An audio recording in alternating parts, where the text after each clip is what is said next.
Lendas da Ciência. Nascer. Distribuição Sinapse. Versão brasileira RGA Rio.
Qualquer que seja o momento da história, em qualquer comunidade ou civilização das mais elaboradas, ou em uma tribo que chamam de primitiva, é possível encontrar um saber antes do surgimento da ciência.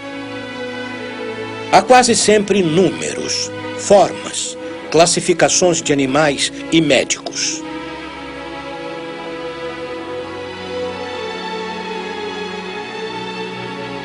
Ainda não é o início da ciência. Por quê? Porque em determinado momento da história, aconteceu uma coisa extraordinária. Todos os saberes se moveram juntos. Tudo começou a se transformar e a nascer. Tudo mudou. As técnicas do saber, o ensino, a matemática, a física, a astronomia, a química, a medicina. De repente, parecia que o corpo do saber avançava como um grande rio, como um tronco principal. A partir daí, quando e onde foi que a ciência começou?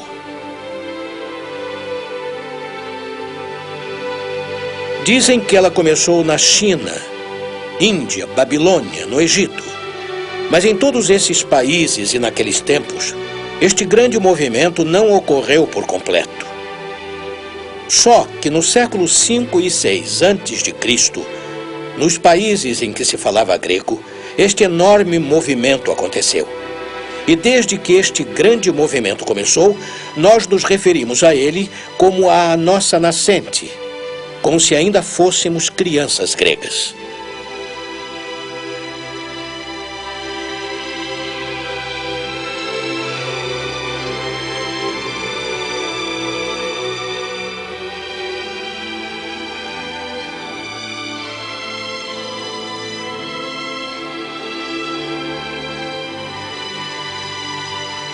O que os gregos inventam primeiro é o que eles chamaram de paideia, o que passou a se chamar de educação das crianças, a pedagogia. O que se aprendia? Primeiro a Odisseia e a Ilíada de Homero, os poemas homéricos. A Odisseia é uma viagem. Vimos partir Ulisses, marujo astucioso, por todas as terras e mares desconhecidos. Esta viagem era a pedagogia. Quando Ulisses partiu para sua viagem, foi por terras conhecidas e mares desconhecidos. Consequentemente, ele cartografou o mundo. O primeiro aprendizado da criança grega é o mundo, a geografia. Na medida em que se estuda a geografia, também se estuda um pouco de história. Os povos que se encontram, as terras que se atravessam e assim por diante.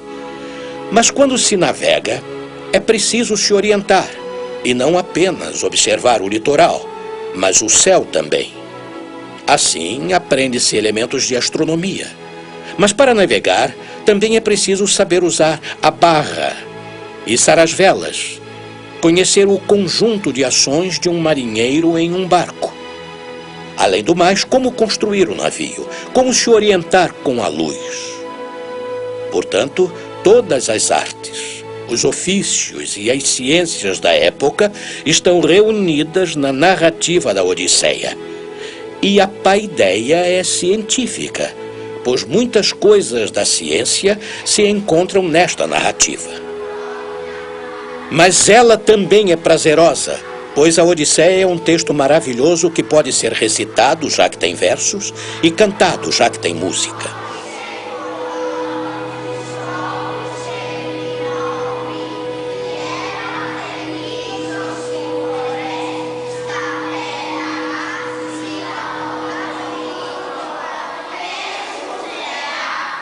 A ciência grega conheceu escolas. Em todas as cidades do litoral do Mediterrâneo existiram escolas, não apenas de ensino para crianças, mas também campos, centros de pesquisa e até o que chamamos de universidades.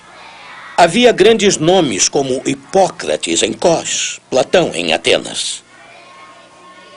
Árquitas de Tarento, Platão de Atenas, Hipócrates de Cós, Eudóxio de Cnido, Tales de Mileto.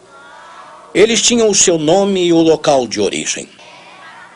Todos estes filósofos têm uma característica extraordinária. Eles não ficam em Mileto, em Cós ou Atenas.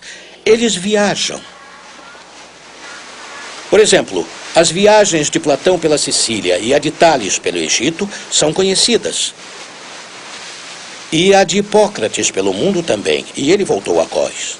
São conhecidas também as viagens dos sofistas, que eram verdadeiras enciclopédias, ou seja, grandes sábios que foram pagos para ensinar e vendiam os seus serviços para quem pagasse melhor. Então, o universo da ciência grega, de invenções constantes e de grande dinamismo, era um mundo no qual os cientistas viajavam.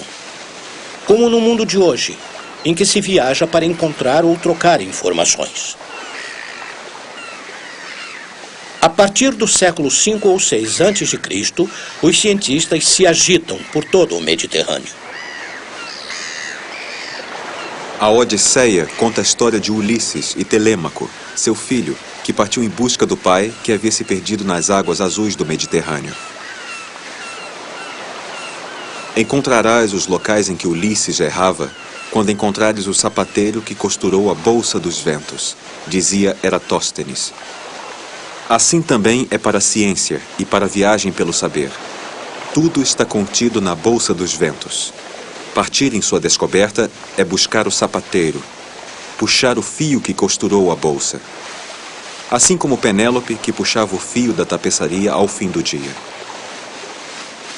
Ninguém sabia o que ela tecia. Que quadro! Que legenda! Aí está a Odisseia. Eis a longa e perigosa viagem.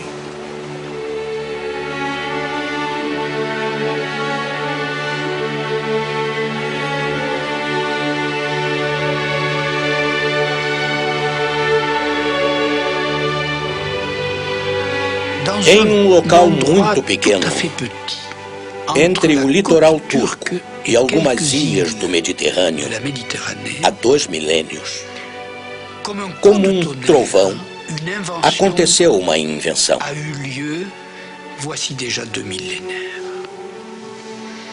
Esta invenção cabe em uma só palavra, apenas uma. Hoje, quando queremos falar de alguma ciência, dizemos, por exemplo, biologia, bio, a ciência do vivo, ou cosmologia, cosmos, a ciência do mundo, ou topologia, topos, a ciência dos lugares. Mas em todos os casos dizemos logia, e logia quer dizer o discurso rigoroso.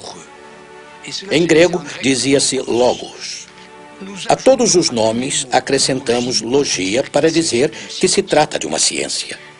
E esse logos, que queria dizer palavra ou discurso em grego, significa na ciência a relação de A sobre B. Melhor, a dupla relação de A sobre B é igual a C sobre D. E eles chamavam isso de analogia.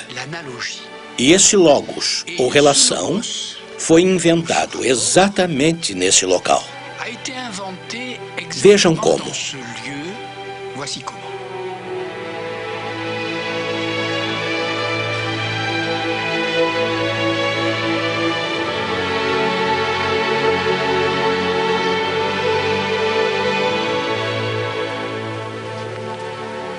Pegue a ilha de Samos, perto do litoral turco. Em Samos nasceu Pitágoras, e Pitágoras inventou a aritmética. E na aritmética, ele inventa justamente essa relação. 2 sobre 4 é igual a A sobre B, ou seja, 2 sobre 4 é igual a 8 sobre 16. Ele inventou a relação entre números inteiros. Portanto, números que cedo ou tarde passariam a se chamar fracionários, que por sua vez se chamariam racionais. Toda a teoria dos números vem daí. Do outro lado da ilha, no litoral turco, outro homem chamado Tales nasceu em Mileto. Ele inventou o famoso teorema de Tales, ou seja, dos triângulos equiláteros. Isso ainda é logos, já que a proporção de um lado em relação a outro lado é igual a de um lado x em relação a um lado y. Perto de Mileto há uma grande cidade que se chama Éfeso. Lá nasceu Heráclito. Heráclito era um físico. Foi o primeiro grande físico da história. Ele descreve os fenômenos do mundo, a evolução das coisas, a passagem do tempo, as aparências. E por trás das aparências, ele procura a causa das coisas. Esta causa se chama logos. O logos aritmético, o logos geométrico, o logos físico. Descendo um pouco mais pela costa turca, chega-se a um porto hoje destruído que se chamava Cnido, onde Eudóxio inventa novamente um logos, sendo este um pouco mais complicado e que vai gerar todo o discurso algébrico moderno. É o logos da álgebra. Voltemos à costa turca e vamos para as ilhas. Ao lado de Samos, há uma ilha chamada Patmos, onde bem depois da era grega, São João, o evangelista, escreveu essa extraordinária introdução de seu evangelho. No começo era o Logos. Para ele, este Logos ainda era a mesma relação que a era grega havia inventado, já que ele diz: Deus é para o seu filho o que seu filho é para o homem. Portanto, ele reforça a analogia e a igualdade das duas relações, em um espaço extremamente pequeno, que pode ser visitado em 2 dias em um barco à vela, entre o atual litoral turco e algumas ilhas dispersas ao longo deste litoral. Há 2 milênios, nascia o que nos tornou espíritos rigorosos, o Logos e a relação da língua grega. Des esprits rigoureux, c'est-à-dire le logos et le rapport de langue grecque.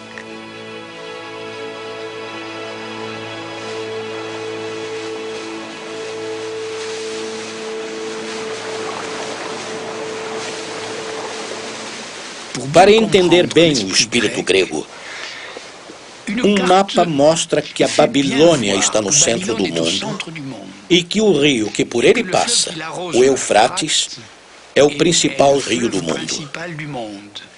E toda a população em volta está ao mesmo tempo distante, esquecida e desprezada. Se compararmos esse mapa ao primeiríssimo mapa, que é provavelmente o de Anaximandro, iremos notar que o mapa dos gregos é o mapa do mundo. Todas as terras habitadas estavam lá. A Grécia é um caso particular, mas todo o Mediterrâneo está representado. O mundo mais ou menos circular está representado e cercado pelo rio-oceano. De um lado, há um mapa particular que considera que a sua própria cidade é o centro do mundo. E do outro, um mapa mundi, algo universal.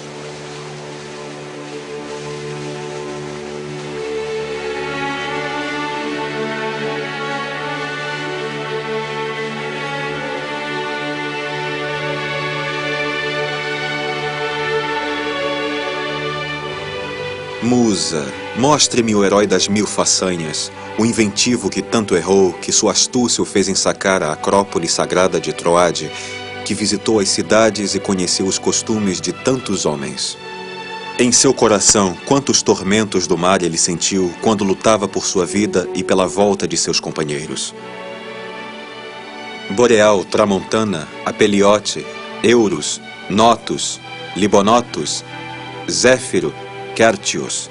Estes são os ventos que sopram pelo mundo. Eles são os 8 pontos cardeais. Isto é o que sabe Ulisses quando inicia sua viagem a partir de Ítaca em volta do Mediterrâneo. Ulisses é, sem dúvida, um explorador mitológico. Ele deve corresponder a figuras históricas, mas as suas viagens são certamente uma compilação de muitas outras viagens. Mas conhecemos exploradores reais, como Pítias de Marsella. Ele viveu no século IV a.C. Ultrapassou a paideia, a pedagogia, ou seja, a viagem das crianças e a viagem de Ulisses ao mesmo tempo. Ele parte de Marsella, vagueia pelo sul, passa pelo que chamavam de Colunas de Hércules, o atual Estreito de Gibraltar, sobe ao longo da costa espanhola, reconhece as ilhas de Ponant, perto de Ouessant. Ele passa pela Mancha e dá certamente a volta da Inglaterra. Alguns acreditam que ele foi até a Islândia. De qualquer forma, ele explorou a Escandinávia, o que hoje chamamos de Noruega, Suécia e as costas da Finlândia. Portanto, ele tem uma vasta experiência de países e mares, além das terras habitadas, ou seja, do Mediterrâneo. E estamos praticamente convencidos de que ele fez essa viagem por vários motivos. Primeiro, porque Plínio o Antigo, em sua História Natural, descreve com muita precisão uma obra que ele teria escrito, que não existe mais, obviamente, e chamava-se Oceano. Nela, ele analisa a força das marés na costa bretã, com os ritmos das marés a partir da Lua.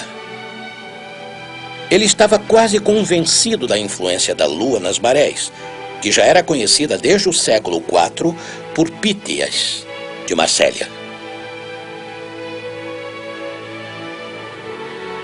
Eu verifiquei nesse golfo tranquilo a influência da lua nos mares. Neste momento, Artemis, a nossa embarcação, exibe todo o seu esplendor e o mar avançou mais do que ontem e se retirou ainda mais longe. A diferença de altura parece ser 4 vezes maior, o que me parece enorme.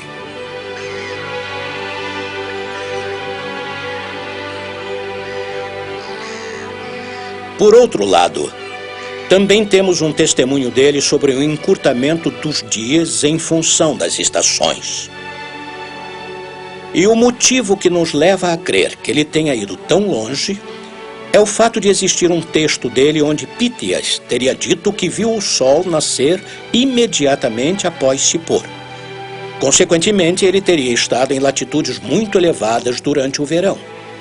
E daquela época, só temos o seu testemunho a respeito do comprimento variável dos dias.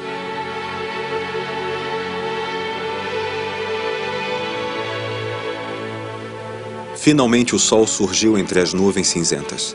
Pude calcular os números que formam uma relação entre a sombra e a altura do gnomon. Estamos nos aproximando do solstício e o dia ainda é mais longo aqui do que em terras bretãs setentrionais. Foram mais de 19 voltas na ampulheta.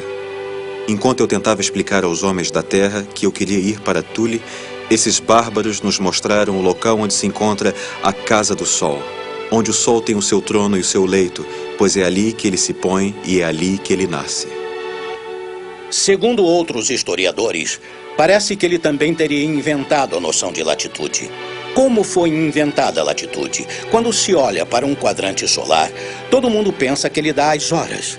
Mas para os gregos, o quadrante solar não indicava as horas. Era um observatório astronômico que dava o comprimento da sombra no dia mais curto e o do dia mais longo. os solstícios de inverno e verão. c'est-à-dire aux deux Ele dava o solstices comprimento da sombra no dia do equinócio. et il donnait la E longueur quando du se monde marca o ângulo formado pela haste do gnomon ou do quadrante solar, a extremidade do gnomon e o ponto da sombra do equinócio, obtém-se um ângulo que é exatamente o ângulo da latitude. E é esta observação que foi feita pela primeira vez por Pythias de Marsella.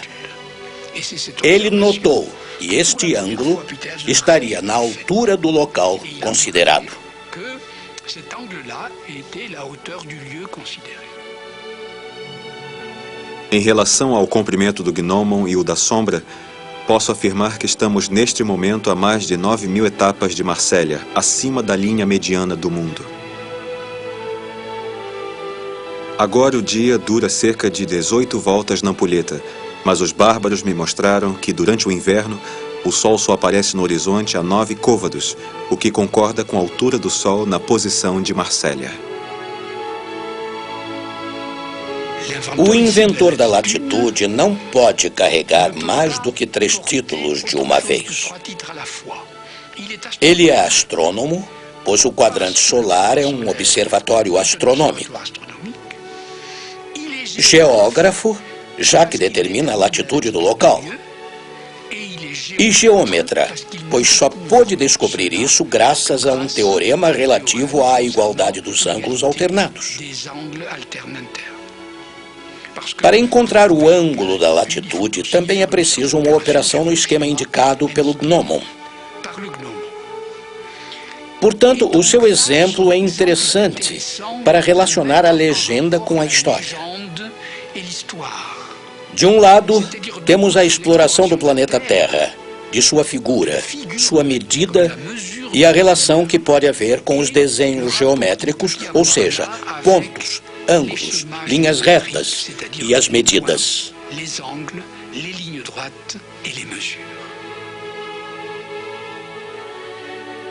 O Artemis flutua no meio de algo desconhecido, que só posso chamar de pulmão do mar. Não é gelo, não é ar, nem é água.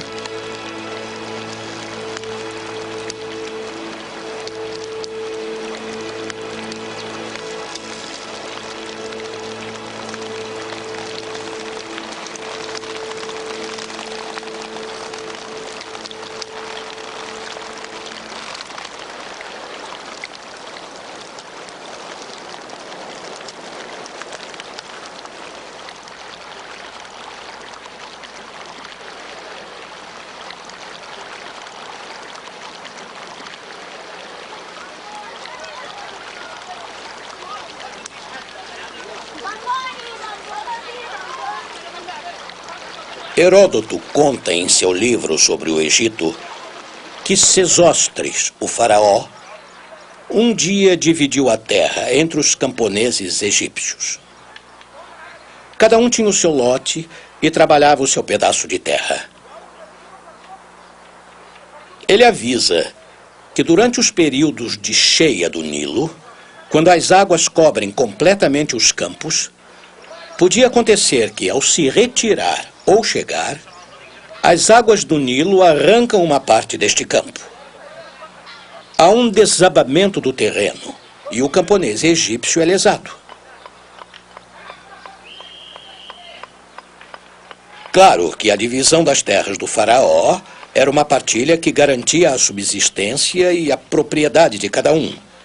Mas, sobretudo, o faraó podia calcular a parte do imposto. Quando o camponês se via sem uma parte de seu terreno, ele ganhava menos dinheiro e queria pagar menos imposto. Então, diz Heródoto, o faraó mandava ao local um funcionário real que chamavam de Arpedonapte, palavra complicada que queria dizer o homem com a corda na mão. Era o geômetra, no sentido ainda usado hoje daquele que vem tirar as medidas no terreno.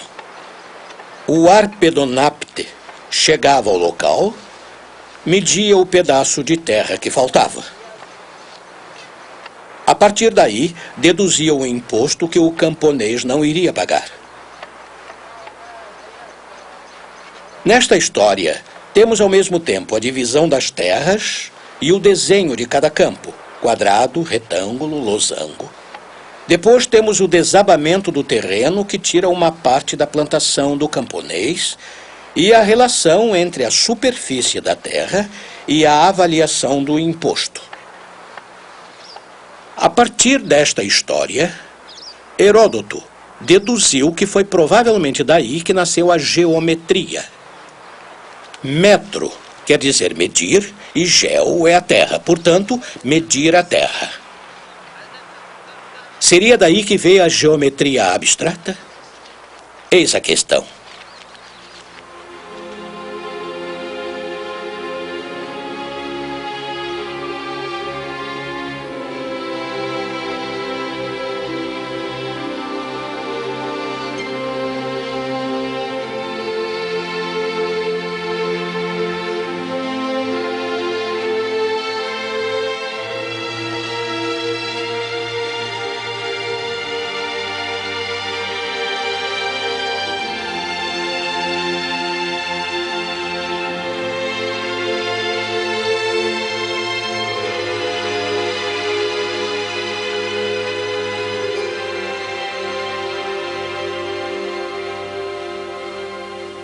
Dizem que Tales, a caminho do Egito, viu o sol nascer e se pôr atrás de 3 grandes pirâmides. Medindo a sombra que estas pirâmides faziam diante do sol, ele relacionou esta sombra com a que seu corpo fazia na mesma hora. Portanto, temos a pirâmide em pé, a sombra comprida espalhando-se por trás da pirâmide.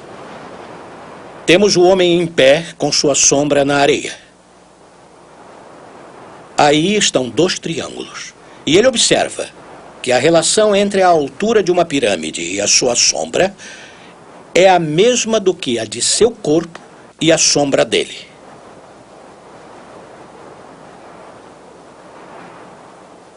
Então, ele inventa o famoso teorema dos triângulos equiláteros. Este teorema dos triângulos é o da escala. Ou seja, é possível representar um objeto que guarde a mesma forma e não tenha o mesmo tamanho? Não variação de forma por variação de tamanho. Este é exatamente o problema da escala.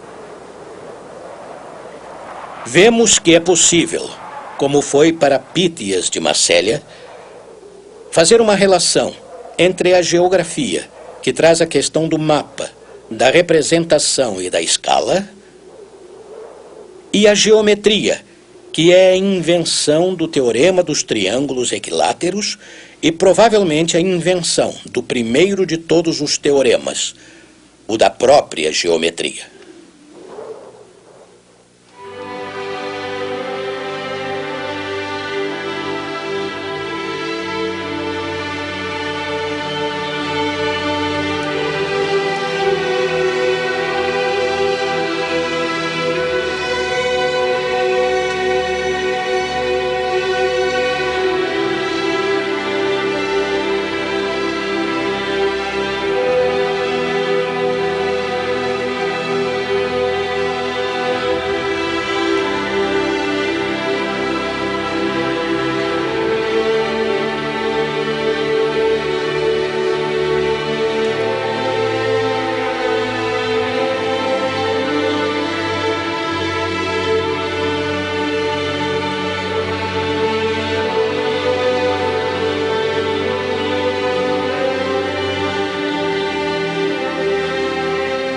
Do Egito às proximidades das banquisas, dos céus do sul aos do norte, hemisfério austral, boreal, a viagem de Pítias de Massélia permitiu cartografar a terra, mas, de certa forma, o céu também. O céu dos gregos não é o mesmo na Islândia descoberta por Pítias, nem no Egito, onde estiveram Tales e Eratóstenes. A viagem permitiu que céu e terra aumentassem juntos. Ulisses deve ter visto constelações próximas da atual Tunísia que não podia ver no céu de Ítaca.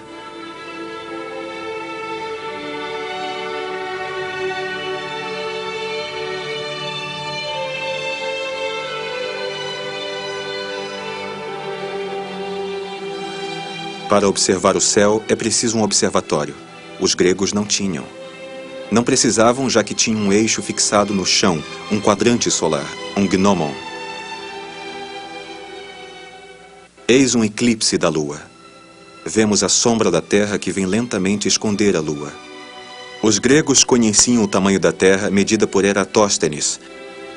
A sombra da Terra é de 3 a 4 vezes maior do que a Lua. Os gregos conheciam o tamanho da Lua.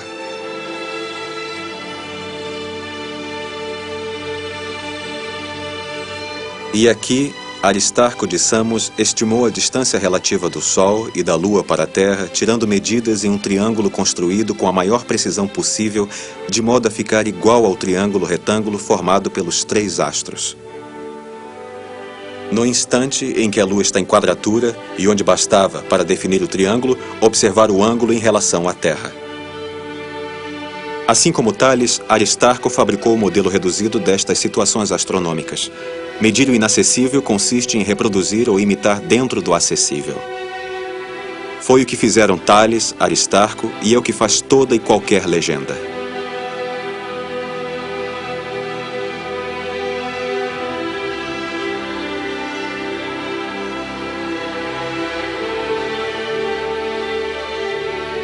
Algumas estrelas se movem no céu. É possível seguir as suas trajetórias, sobretudo uma delas que parece estar sempre indo e vindo. É o planeta Marte. Como explicar esse fato estranho? Há 2 esferas, uma na outra. A primeira contém estrelas fixas, a segunda, astros errantes, os planetas. Estas 2 esferas giram uma dentro da outra. É esse movimento que explica o mundo. Esse movimento combinado produz uma curva. Eudóxio a chamou de hipópede.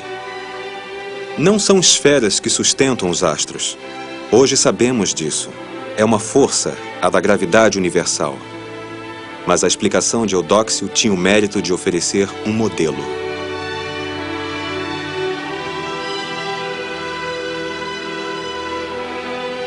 O que caracteriza a astronomia grega desde o início, em relação a todas as astronomias que a precedem ou a acompanham, é a extraordinária precisão do modelo geométrico que eles usaram. Os gregos só tinham uma ideia em mente: explicar as aparências. O que aparece e como explicar o que aparece. Fenômeno é uma palavra grega que quer dizer aparência. Por trás da aparência há um motivo, e este motivo é sempre explicado de forma geométrica. Por exemplo, desde o começo até Ptolomeu, até o fim da era grega, os gregos hesitaram entre a ideia de que o Sol poderia ser o centro do mundo ou que a Terra era o centro do mundo. Portanto, havia 2 modelos possíveis. O que chamamos de geocêntrico, com a Terra no centro do mundo, ou heliocêntrico, com o Sol no centro. Supondo que o heliocentrismo seja verdadeiro, existe um modelo geométrico que o explique. Como os planetas giram em torno do Sol? Como a Terra gira em torno dele? Supondo que o geocentrismo seja verdadeiro, como os planetas giram em volta da Terra? Como as estrelas giram em volta dela? Um novo modelo geométrico explica isso. E neste caso, os gregos diziam que há uma equivalência das hipóteses.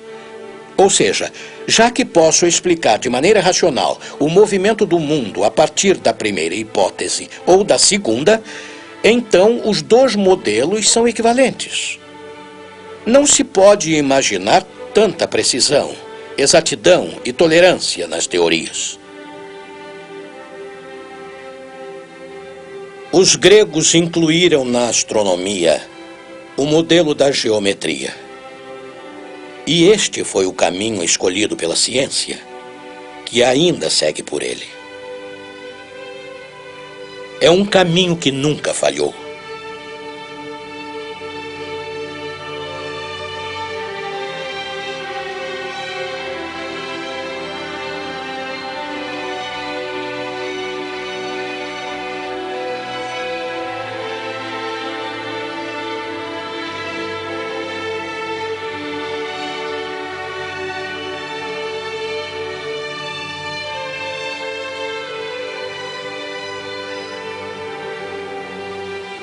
O que é apaixonante no caso da música é, em primeiro lugar, a aplicação da ideia de harmonia musical em toda a física e no mundo. Quando Platão escreveu o Timeu, que é o diálogo que relata a criação das coisas ou a fabricação do universo, a ideia de harmonia estava sempre presente, tanto para explicar a circulação dos astros e a forma do céu, quanto para explicar a própria mistura das coisas. Sempre existe uma ideia musical, isto é, a gama utilizada para mostrar a estrutura profunda das coisas. Por outro lado, uma das teorias para explicar a criação da matemática grega é exatamente a música. Conta-se que Pitágoras, voltando de um passeio, tinha ouvido o ferreiro trabalhando. Ele tinha ouvido o barulho do martelo na bigorna. Voltando para casa, a lenda diz que ele teria pendurado no teto cordas com pesos e teria buscado correspondências sonoras com o comprimento das cordas. E assim ele teria inventado o que chamamos de gama, isto é, a progressão das notas em função do tamanho das cordas. Talvez seja através da música que o milagre grego tenha se formado. E existe uma boa demonstração disso no momento em que Euclides, o maior escritor de língua grega para a matemática, redigiu uma obra que relata os problemas musicais e outra que relata a enciclopédia geométrica.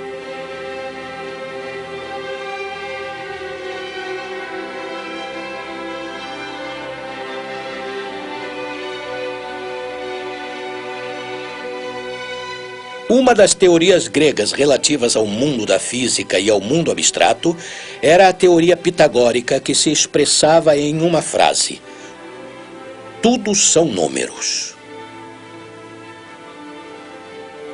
Ele queria dizer que o número era o modelo de explicação geral de todas as coisas. Portanto, isso também valia para a astronomia, o movimento do céu e para a música. As relações musicais eram apenas números. Isso também era verdadeiro para todas as aparências, para a história, as datações e até para as pedrinhas. Aliás, pedrinhas estas que, em latim, chamavam de cálculos, o que quer dizer coisa com a qual se calcula. A mesma estrutura atômica ou interna das coisas era expressável por números. Portanto, nesta teoria, há uma espécie de aritmética universal que hoje nos faz sonhar, pois vemos a mecânica quântica que fala um pouco dessas coisas, ou até alguns processos de nossos algarismos, nos quais vemos que tudo são números.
Sobre nossas embarcações, Zeus, aquele que reúne as nuvens, lançou bóreas que sopravam em violentas rajadas e cobria a terra e o mar de brumas.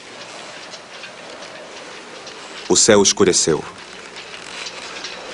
Nossas naus, cujas proas eram erguidas pelas ondas, iam à deriva e a violência dos ventos rasgava as velas em 3 ou 4 pedaços. Tivemos de descer as velas por medo de morrer e nos apressamos em grandes remadas para chegar à margem. Lá, durante 2 dias e 2 noites seguidas, ficamos estendidos na terra com o coração consumido pelo cansaço e a dor.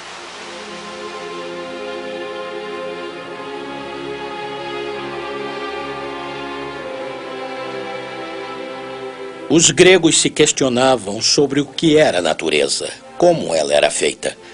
A grande descoberta dos gregos foi a ideia de que existe uma natureza, uma physis, isto é, uma física.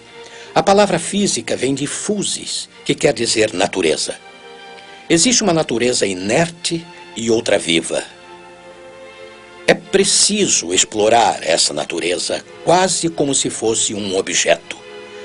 Entende-se a explosão da ciência grega, pois esta natureza era independente dos deuses. No fundo, antes das explorações da ciência grega, a medicina e a física estavam sempre misturadas às atividades de algum adivinho, padre ou exorcista, às práticas mágicas ou da história das religiões.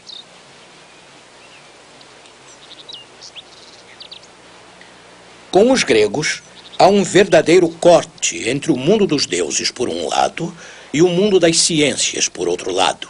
E talvez seja uma das razões do milagre grego. Então, o Corpus de Hipócrates é um tratado perfeitamente objetivo sobre a clínica, as observações das doenças e sobre a cirurgia. Hipócrates escreveu um tratado sobre as luxações, outro sobre as entorses e outro sobre as fraturas. Ele não era só um excelente perito em observação e na prática, pois era um cirurgião, como era essencialmente um teórico. Ele procurou descobrir qual era a natureza dos seres vivos, a natureza da saúde e da doença. E é aí que surgem novamente os números e a harmonia, pois a teoria de Hipócrates é a dos humores. O humor é o sangue, a linfa, a bilis. Daí vem a teoria dos temperamentos. Pode-se ter um temperamento sanguíneo, bilioso ou linfático. A saúde e a doença vêm da harmonia ou da não harmonia entre os elementos destes humores. Elementos dessa mistura, desse temperamento. Não podemos esquecer que temperamento vem da palavra temperar, que quer dizer misturar. Dentro de nós, esses humores se misturam e podem chegar a uma harmonia ou não. Assim nasce a doença, a dor, o sofrimento, ou, ao contrário, a volta à saúde. O corpo pode ser assimilado a uma paisagem e comparável aos acontecimentos e fenômenos que se descrevem na Terra. Portanto, no corpo hipocrático, existem não apenas estudos práticos, como uma teoria geral do ser vivo, da saúde e da doença. E isso caracteriza perfeitamente a medicina grega e também a farmácia, pois Dioscórides, farmacêutico que corresponde ao que Hipócrates foi para a medicina, também tem uma teoria que supõe que este objeto que chamamos de physis, isto é, a natureza, pela primeira vez é independente dos deuses.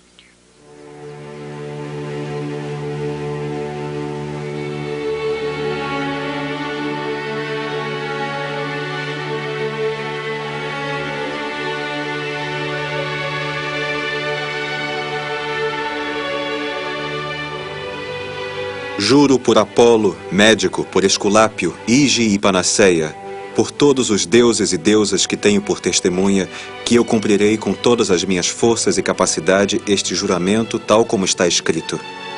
Eu olharei como meu pai que me ensinou a medicina e compartilharei com ele tudo o que ele precisará para viver. Olharei estas crianças como meus irmãos, prescreverei aos doentes a dieta que lhes convier com o máximo de saber e apreciação possíveis e evitarei toda e qualquer intervenção prejudicial ou inútil. Nunca aconselharei ninguém a recorrer ao veneno e me recusarei a dar àqueles que me pedirem. Conservarei a minha vida pura e santa, tanto quanto a minha arte. Nunca praticarei operações com as quais não esteja acostumado e deixarei aos cuidados de especialistas. Quando eu for visitar um doente, Só pensarei em lhe ser útil, preservando-me de qualquer malefício ou corrupção com homens e mulheres. Tudo o que ouvir e ouvir na sociedade em pleno exercício de minha profissão, ou mesmo fora dele, que não deve ser divulgado, guardarei o segredo, mantendo-o como algo sagrado. Ao cumprir este juramento sem infringi-lo em nada, que me seja concedida uma vida feliz, assim como a minha arte, e ser honrado para sempre entre os homens. Se o romper e abjurar, que me aconteça todo o contrário. Este juramento é pronunciado ainda hoje por todo médico que quer exercer o seu ofício. É o sermão de Hipócrates.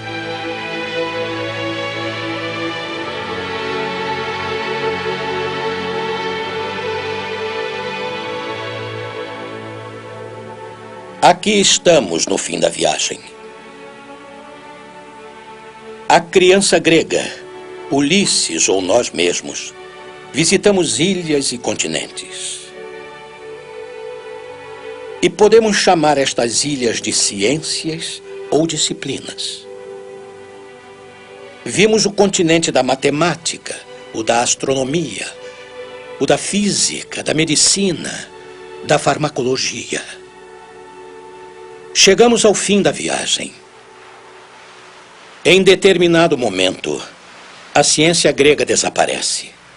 Ela nasceu, sabemos quando, onde, não sabemos bem como, mas sabemos que, em determinado momento, ela para, adormece e desaparece. Ela deixa de irrigar a terra grega, mas tudo que nasce em algum lugar reaparece em outro.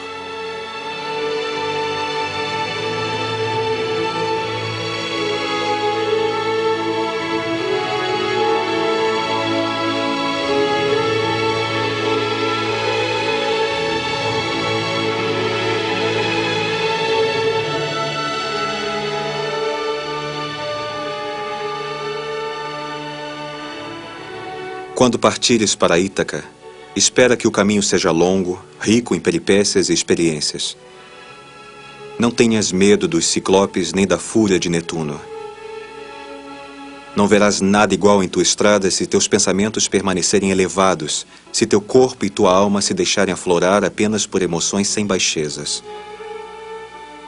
Tu não encontrarás nem ciclopes, nem o selvagem Netuno, se não os carregares dentro de ti, se teu coração não se erguer diante de ti.